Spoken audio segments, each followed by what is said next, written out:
acabou de sair uma pesquisa, Quest, mostrando já um pouco dos efeitos dessa baixa popularidade que o governo enfrenta nesse momento, em que, em cenários de segundo turno, o presidente Lula aparece empatado, tecnicamente, com Tarcísio de Freitas, Michele Bolsonaro, Ratinho Júnior e Eduardo Leite. Na disputa entre Tarcísio e Lula, o presidente Lula aparece com 41% das intenções contra 40% de Tarcísio. Né? Essa distância era de 43 a 37. Em março deste ano. E aí, contra Ratinho Júnior, Lula tem 40 e Ratinho tem 38, veja só. E no levantamento anterior era de 42 a 35. E Michele Bolsonaro, contra Michele Bolsonaro, o presidente Lula tem 43 e a ex-primeira-dama aparece com 39%. O problema é o segundo turno, né? Eu sempre disse isso. Aqui é no segundo turno já. Pois é, exatamente, é isso que eu estou comentando. O problema é esse aí. Ganhar no primeiro turno, o Lula ganha no primeiro turno, mas não ganha a eleição, ganha o primeiro turno. No segundo turno, os caras vão se unir, é isso que a gente está vendo aí, né? Os seis maiores partidos conservadores, né? Tirando que ganharam as eleições de prefeito de 2024, estão unidos, estão no governo Lula, cinco deles, né? Só não está o PL, evidentemente. Cinco deles estão no governo Lula, mas estão dizendo todo dia: nós não vamos com Lula desde 2026, nós estamos no governo. E estão no governo. E aí, qualquer que seja o candidato dos conservadores, eu acho que eles vão lançar muitos candidatos, não precisam só, porque precisa de uma reserva de votos para o segundo turno. O Lula perdeu a vantagem nas simulações de segundo turno, que ele estava sempre na frente, e agora estaria empatado com o Tarcísio de Freitas, do Republicanos. Ratinho Júnior, imagina, né, que pode ser candidato pelo PSD, Eduardo Leite e Michele Bolsonaro. Eu acho assim, um absurdo.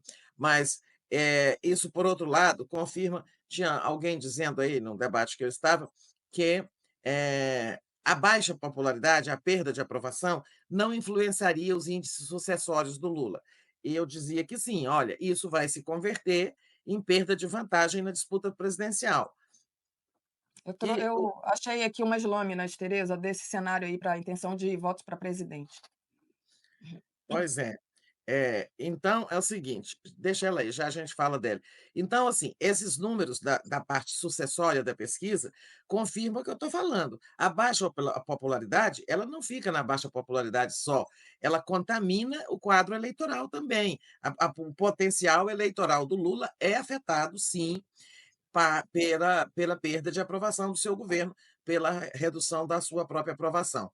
Né? Então, nessa pesquisa aí, ele tem quase sempre 41 e o adversário 40.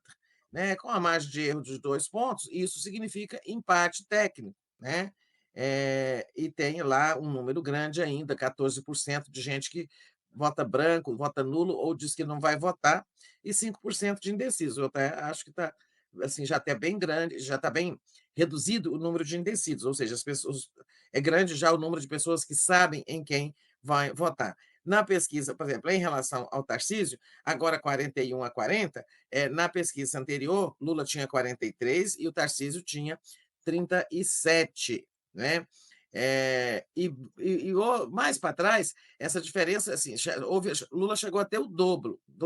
Lula chegou a ter 52 contra 26 do Tarcísio. Ainda que o Tarcísio não chegue a ser candidato, não é certo que ele seja candidato, isso significa, digamos, perda de compatibilidade de Lula. O governo precisa fazer pesquisas qualitativas, não sei se está fazendo, para identificar o que que está prejudicando tanto o governo, né, impedindo que o Lula recupere a aprovação.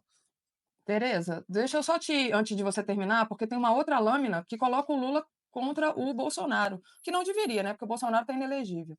Não Aí, devia existir, né? Porque é. Bolsonaro não vai ser candidato, botam eles aí em absoluto empate técnico, não é surpresa, a gente sabe que é mais ou menos assim, que o país está dividido desse jeito. É bom, embora essa lâmina não converse com a realidade, mas é bom para a gente saber a força do bolsonarismo, né? É, Então tá aí 41-41, né? isso. E Ou aí seja, o país continua dividindo. E isso é coerente, Daphne, com a queda de aprovação do Lula. isso. Deixa eu ver se tem mais uma aqui.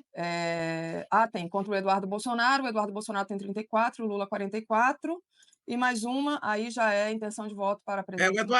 o Eduardo Leite não apareceu aí não, né? Não, Eduardo Leite não. Então tá. É isso. Mas você dizia, você já estava fazendo um geral, um apanhado geral. Eu estava dizendo que é preciso fazer a pesquisa qualitativa, para identificar o que é, né, onde a coisa está pegando, o que tem, impedido Lula de recuperar a sua popularidade. Tem uma explicação aí que vem do próprio governo. Olha, a aprovação do governo vinha bem, aí ela começou a perder força, né, em dezembro, por conta de um disparo no preço dos alimentos, o governo investindo nisso, importando arroz, em suma, para ver se baixava. Olha como baixou. Eu passei pelo mercado ontem e já tem arroz a 17, 18, R$ 20, e o arroz andou lá na faixa dos R$ 30 o saco de 5 quilos, né? Então, as coisas realmente melhoraram nessa questão aí da inflação de alimentos. Mas, na interpretação do governo, dezembro, começou, né, a boca do jacaré aí se mexer, porque teve um repique inflacionário de alimentos. Em janeiro, teve aquele problema do PIX, aquela atrapalhada do Banco Central, que era uma coisa mal entendida, que o governo ia taxar o PIX, né, as pessoas iam pagar imposto por fazer o PIX. Um mal entendido, uma má comunicação. E aquilo teria desgastado muito mais o governo do que o que a gente pode imaginar.